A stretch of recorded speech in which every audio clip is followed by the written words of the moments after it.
Hello friends, कैसे हैं आप सभी। आपका स्वागत है हमारे यूट्यूब चैनल विशिष्ट IAS एकेडमी पर। देखिए, आज हम जिस टॉपिक पे चर्चा करने वाले हैं वह भारत में नदी घाटी परियोजनाएं, ठीक है, किस नदी पर स्थित हैं और उस नदी घाटी परियोजना से किस राज्य को लाभ होता है। ठीक है, तो देखिए, सबसे पहली जो नदी घाटी परियोजना है वह भाखड़ा नांगल बांध है। भाखड़ा नांगल बांध, ठीक है, यह सतलुज नदी पर स्थित है और इससे लाभान्वित राज्य पंजाब, हरियाणा, राजस्थान, हिमाचल प्रदेश हैं। दूसरा ब्यास परियोजना है, ब्यास नदी पर स्थित है, इससे लाभान्वित राज्य पंजाब, हरियाणा, राजस्थान है। तीसरी नदी घाटी परियोजना दामोदर है, जो दामोदर नदी पर स्थित है, इससे लाभान्वित झारखंड, पश्चिम बंगाल है।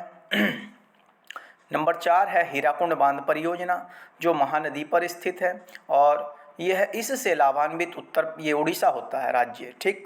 नंबर 5 है चंबल नदी घाटी परियोजना, यह चंबल नदी पर स्थित है। ठीक। राजस्थान और मध्य प्रदेश इसी नदी पर स्थित है, ये इसी नदी से लाभान्वित होते हैं। इसके बाद है ये तुंगभद्रा परियोजना। नंबर 6 है तुंगभद्रा परियोजना, जो तुंगभद्रा नदी पर स्थित है। आंध्र प्रदेश और कर्नाटक राज्य इसी से लाभान्वित होते हैं। नंबर 7 है मयूराक्षी परियोजना, जो मयूराक्षी नदी पर स्थित है और इससे लाभान्वित होने वाला राज्य पश्चिम बंगाल है। नंबर 8 नागार्जुन सागर परियोजना, यह कृष्णा नदी पर स्थित है और इससे लाभान्वित राज्य आंध्र प्रदेश है। नंबर 9 है कोसी परियोजना, जो कोसी नदी पर स्थित है और बिहार इससे लाभान्वित होता है। नंबर 10 है गंडक परियोजना, गंडक उत्तर प्रदेश और बिहार इससे लाभान्वित होते हैं। फरक्का बांध परियोजना, यह गंगा नदी पर स्थित है और पश्चिम बंगाल इससे लाभान्वित होता है। काकरापार परियोजना, यह ताप्ती नदी पर स्थित है और इससे गुजरात राज्य लाभान्वित होता है। तवा परियोजना, तवा नदी पर मध्य प्रदेश में है और मध्य प्रदेश इसी से लाभान्वित होता है। इंदिरा गांधी परियोजना, जो सतलुज नदी पर स्थित है, पंजाब, हरियाणा और राजस्थान इससे लाभान्वित होते हैं। उकाई परियोजना ताप्ती नदी पर है, गुजरात इससे लाभान्वित होता है। पोचमपाद परियोजना, यह गोदावरी नदी पर स्थित है और तेलंगाना, आंध्र प्रदेश इससे लाभान्वित होते हैं। नंबर 17 है मालप्रभा, मालप्रभा नदी पर स्थित है, कर्नाटक इससे लाभान्वित होता है। नंबर 18 है रिहंद परियोजना, रिहंद नदी पर स्थित है और उत्तर प्रदेश, मध्य प्रदेश इससे लाभान्वित होते हैं। कुंडा परियोजना, नंबर 19 है कुंडा परियोजना, यह कुंडा नदी पर स्थित है और तमिलनाडु इससे लाभान्वित होता है। नंबर 20 है दुर्गा बैराज परियोजना, दुर्गा बैराज परियोजना दामोदर नदी पर पश्चिम बंगाल में और झारखंड इससे लाभान्वित होते हैं। नंबर 21 है इडुक्की परियोजना, पेरियार नदी पर स्थित है, केरल इससे लाभान्वित होता है। नंबर 22 है टिहरी बांध परियोजना, टिहरी बांध परियोजना, टिहरी बांध परियोजना टिहरी नदी पर स्थित है, टिहरी नदी पर स्थित है। अब देखिए, इससे लाभान्वित होने वाला जो राज्य है वह उत्तराखंड है। नंबर 23 है माता टीला बांध परियोजना, यह बेतवा नदी पर स्थित है, उत्तर प्रदेश और मध्य प्रदेश इससे लाभान्वित होते हैं। नंबर 24 कोयना बांध परियोजना, कोयना नदी पर स्थित है, महाराष्ट्र इससे लाभान्वित होता है।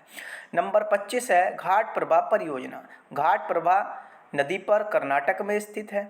नंबर 26 भीमा परियोजना, पवना नदी पर महाराष्ट्र इससे लाभान्वित होता है। नंबर 27 है भद्रा परियोजना, भद्रा नदी पर स्थित है, कर्नाटक इससे लाभान्वित होता है। नंबर 28 है जायकवाड़ी परियोजना, गोदावरी नदी पर स्थित है, महाराष्ट्र इससे लाभान्वित होता है। 29 है पोंग बांध परियोजना, ब्यास नदी पर स्थित है, हिमाचल प्रदेश इससे लाभान्वित होता है। इसके बाद है नंबर 30 नाफ्ता झाकरी परियोजना, सतलुज नदी पर हिमाचल प्रदेश में स्थित है, सतलुज नदी पर हिमाचल प्रदेश में स्थित है। 31 है दुलस्ती परियोजना, दुलस्ती परियोजना चिनाब नदी पर स्थित है और जम्मू कश्मीर इससे लाभान्वित होता है। इसके बाद देखिए 32 है तुलबुल परियोजना, झेलम नदी पर स्थित है, जम्मू कश्मीर इससे लाभान्वित होता है। 33 है चमेरा परियोजना, चमेरा परियोजना रावी नदी पर स्थित है और हिमाचल प्रदेश इससे लाभान्वित होता है। 34 है सलाल परियोजना, चिनाब नदी पर स्थित है। जम्मू कश्मीर इससे लाभान्वित होता है। नंबर 35 है बगलिहार परियोजना। बगलिहार परियोजना चिनाब नदी पर स्थित है और जम्मू कश्मीर इससे लाभान्वित होता है। नंबर 36 उरी परियोजना। उरी परियोजना झेलम नदी पर स्थित है और जम्मू कश्मीर इससे लाभान्वित होता है। नंबर 37 है सबरीगिरी परियोजना। सबरीगिरी परियोजना पंबा नदी पर स्थित है, केरल इससे लाभान्वित होता है। नंबर 38 है अलमाटी परियोजना, कृष्णा नदी पर स्थित है और कर्नाटक इससे लाभान्वित होता है। नंबर 39 39 श्रीशैलम परियोजना, कृष्णा नदी पर स्थित है, तेलंगाना और आंध्र प्रदेश इससे लाभान्वित होते हैं। इसके बाद नेक्स्ट 40 नागपुर शक्तिगृह परियोजना। यह कोरडी नदी पर स्थित है और महाराष्ट्र इससे लाभान्वित होता है। इसके बाद नेक्स्ट है रामगंगा परियोजना। रामगंगा परियोजना यह रामगंगा नदी पर स्थित है और उत्तर प्रदेश इससे लाभान्वित होता है। इसके बाद 42 रंजीत सागर बांध परियोजना। यह रावी नदी पर स्थित है और पंजाब इससे लाभान्वित होता है। 43 रंजीत सागर 43 है पनामा परियोजना। पनामा नदी पर स्थित है और गुजरात इससे लाभान्वित होता है। इसके बाद 44 कोल बांध परियोजना सतलज नदी पर स्थित है, हिमाचल प्रदेश लाभान्वित होता है। 45 मुचकुंड परियोजना। मुचकुंड परियोजना मुचकुंड नदी पर स्थित है, उड़ीसा और आंध्र प्रदेश इससे लाभान्वित होते हैं। 46 गिरना परियोजना। गिरना नदी पर महाराष्ट्र इससे लाभान्वित होता है। 47 पूर्णा परियोजना। पूर्णा नदी पर महाराष्ट्र इससे लाभान्वित होता है। इसके बाद नेक्स्ट है 48 बारगी परियोजना। बारगी नदी पर मध्य प्रदेश इससे लाभान्वित होता है। 49 शरावती परियोजना। शरावती नदी पर स्थित है, कर्नाटक इससे लाभान्वित होता है। 50 पंचेत बांध परियोजना। दामोदर नदी पर स्थित है और झारखंड व पश्चिम बंगाल इससे लाभान्वित होते हैं। 51 बाण सागर परियोजना। सोन नदी पर स्थित है, यूपी एमपी बिहार इससे लाभान्वित होते हैं। इसके बाद 52 सरहिंद नहर परियोजना। सतलुज नदी पर स्थित है, हरियाणा इससे लाभान्वित होता है। इसके बाद है नेक्स्ट 53 तिलैया बांध परियोजना। तिलैया बांध परियोजना बराकर नदी पर है, झारखंड और पश्चिम बंगाल इससे लाभान्वित होते हैं। ठीक है, तो देखिए तो प्रमुख नदी घाटी परियोजनाएं थी।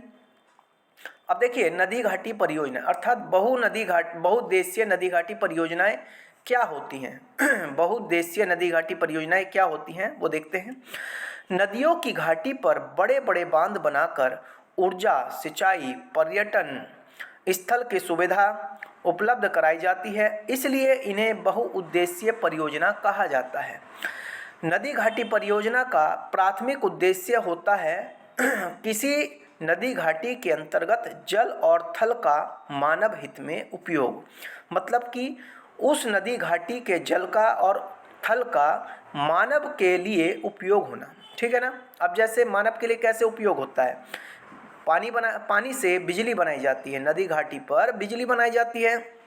उसी पानी को सिंचाई के लिए उपयोग किया जाता है, उसी पानी को पीने के लिए भी उपयोग किया जाता है, तो और भी कई रूपों में उसका उपयोग किया जाता है। ठीक है, नोट करके एक पॉइंट देखते हैं। भारत के पहले प्रधानमंत्री पंडित जवाहरलाल नेहरू ने बहुउद्देशीय नदी घाटी परियोजनाओं को आधुनिक भारत का मंदिर कहा है। ठीक है ना। किसने? पंडित जवाहरलाल नेहरू, पूर्व प्रधानमंत्री। अब देखिए बहुउद्देशीय नदी घाटी परियोजनाओं के लाभ। ठीक है, बहुउद्देशीय नदी घाटी परियोजनाओं के लाभ। इसमें देखिए पहला क्या है, नदी की बाढ़ को नियंत्रित करना। नदी की बाढ़ को नियंत्रित करना। दूसरा है नदियों में जलमार्ग की सुविधा उपलब्ध हो जाती है। ठीक है। तीसरा लाभ है इससे बड़े बांधों का निर्माण एवं उनसे बिजली का उत्पादन। चौथा है बांधों द्वारा सिंचित जल से सिंचाई के साधन उपलब्ध कराना। 5वां है पानी के नियंत्रण से भूमि के कटाव को रोकना, भूमि संरक्षण के लिए विविध प्रकार के स्थलीय कार्य करना। 6वां है वन संरक्षण तथा वन और कृषि की भूमि का यथानुकूल विभाजन एवं नियंत्रण। मत्स्य उत्पादन व उसके वितरण का प्रबंध। नेक्स्ट है पशु पक्षियों की देखभाल तथा उनकी वृद्धि का संवर्धन। नेक्स्ट घाटी क्षेत्र में मलेरिया आदि बीमारियों की रोकथाम। नेक्स्ट है कृषि उत्पादन की खपत और वितरण का आयोजन। नेक्स्ट है बिजली द्वारा संचालित उद्योगों का संवर्धन। नेक्स्ट उद्योगों द्वारा बढ़ती समस्या का सामयिक समाधान, मतलब कि समय से समाधान। नेक्स्ट है नदियों की स्वच्छता एवं मानव जीवन से संबंधित अन्य बातों का आयोजन। नेक्स्ट है यातायात प्रबंध एवं पर्यावरण की रक्षा। ठीक है, तो देखिए मित्रों, जो नदी घाटी परियोजनाएं हैं, बहुउद्देशीय नदी घाटी परियोजनाएं हैं, जो मतलब कि मुख्य पॉइंट हो सकते थे वो हमने कलेक्ट करके आपके लिए प्रस्तुत किए हैं। अगर आपको हमारी वीडियो अच्छे लगे तो हमारी वीडियो को शेयर करें, लाइक करें, कमेंट करें। ठीक है, और ऐसे ही हमारे साथ जुड़े रहें। आगे UP PCS, UPSC, RO, ARO से जुड़े बहुत सारे स्पेशल चैप्टर जहां से बहुत ज़्यादा मात्रा में क्वेश्चन पूछे जाते हैं वो आपके सामने प्रस्तुत किए जाएंगे। धन्यवाद।